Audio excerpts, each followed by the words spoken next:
नहीं लगता, वो घबराता नहीं है। घबराता वो है जिसका हिसाब ठीक नहीं होता है। इसलिए भागवत श्रवण करके हम सब अपने जीवन का हिसाब ठीक करें। भागवत वो है जो मृत्यु के समय सुनी गई, भागवत वो है जो अमृतत्व का बोध करा दे, भागवत वो है जो मरने के भय से मुक्ति दिला दे, और भागवत वो है जो ये ज्ञान करा दे कि मरता कौन है, शरीर या आत्मा।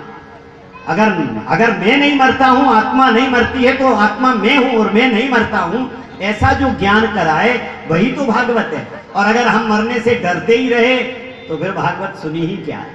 तो भगवान की जो लीलाएं हैं भारतीय संस्कृति में, स्वामी विवेकानंद जब अमेरिका में गए थे बोलने के लिए, और अमेरिका से बोल करके जब स्वामी विवेकानंद भारत लौटे और भारत में जब उनका एक यूनिवर्सिटी में भाषण हुआ, तो स्वामी विवेकानंद ने भारतीय संस्कृति, भारतीय धर्म, भारतीय उपनिषद, भारतीय गीता, भारतीय परिवेश, भारतीय चिंतन, भारत की सभ्यता, इन सब का जब बहुत ज्यादा पुरजोर जब वर्णन किया भारतवर्ष में, तो एक नौजवान उठ करके खड़ा हुआ और स्वामी विवेकानंद से कहा, Swami Vivekananda, how are a wonderful sannyasi, आप बहुत अच्छा बोलते हो, लेकिन स्वामी जी ये तो बताओ, जब भारत इतना महान है और भारत की संस्कृति इतनी महान है, तो आपने पैरों में मेड इन इंग्लैंड का जूता क्यों पहना है, फिर भारत का जूता क्यों नहीं पहना आपने?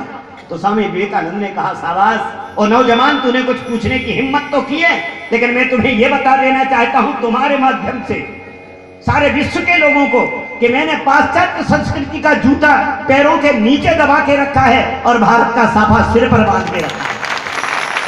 मैं सारी दुनिया को यह बता देना चाहता हूं कि जिसके जीवन में भारत का धर्म, भारतीय संस्कृति, भारत के संस्कार अगर दिमाग में रहेंगे, तो पाश्चात्य संस्कृति भले पैरों के नीचे बनी रहे, हमारा कुछ नहीं बिगाड़ेगी। लेकिन जिस दिन इस देश का नौजवान भारतीय संस्कृति को छोड़कर, भारतीय सभ्यता और धर्म को छोड़कर पाश्चात्य चकाचौंध में भ्रमित हो जाएगा, उसी दिन भटक जाएगा, उसी दिन उसके जीवन का नाश हो जाएगा।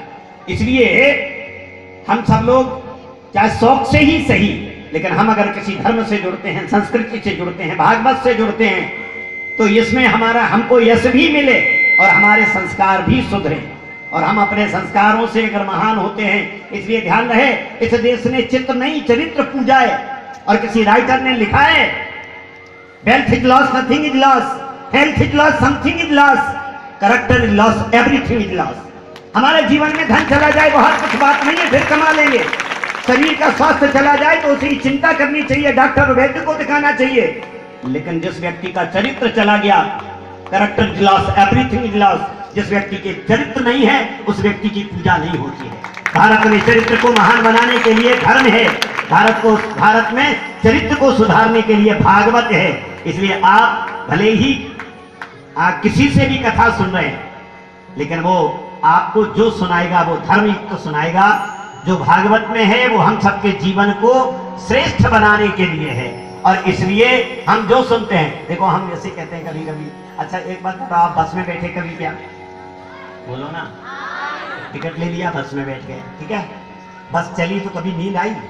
बस में बैठते हैं तो कई बार नींद आ जाती है। जैसे गुना से शिवपुरी जा रहे हैं, गुना से उज्जैन जा रहे हैं, नींद आ गई। अच्छा नींद आ गई आपको 1 घंटे तक, फिर भी बस चलती रही, फिर भी आपको बस ने पहुंचा दिया, लेकिन अगर 1 घंटे की जगह वो तुम्हें 1 घंटे सोते रहे, कुछ नहीं हुआ, लेकिन तुम्हारी जगह 1 मिनट को ड्राइवर सो जाए तो क्या होगा?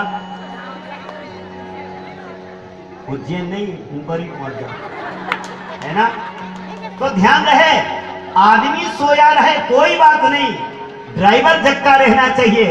वैसे ही हमारे भारतवर्ष के लोग भले सो रहे हैं, लेकिन अगर साधु संत जागे रहेंगे, कथावाचक जागे रहेंगे, तो समाज को ठीक दिशा देंगे, ठीक दिशा में ले जाएंगे। इसलिए जो कथावाचक आप सबको भागवत भगवान की कथा के साथ जोड़े, वो भगवान का भक्त है। आप सब यहाँ जो कथा का रसपान कर रहे हैं, और हमारे पंडित नरेंद्र जी, अभी तो हमारे नरेंद्र गिरी हमारे अखाड़े के वहाँ अध्यक्ष है, और यहाँ नरेंद्र गुरु की आप कथा सुन रहे हैं। मेरे अखाड़े से मैं चूंकि निरंजनी से हूँ, और आज संयोग से ऐसे ही चर्चा चल गई तो चलिए नरेंद्र जी की कथा में आ गए। इनको भी आशीर्वाद, इनके साथियों को आशीर्वाद, इनके श्रोताओं को भी आशीर्वाद कि इनके श्रोताओं को इनकी कथा अच्छी लगे और ऐसे ही ये उन्नति करें। आप सब लोग भी भगवान से जुड़े, भगवान की कथा से जुड़े, धर्म से जुड़े, संस्कृति से जुड़े, ताकि आप सबका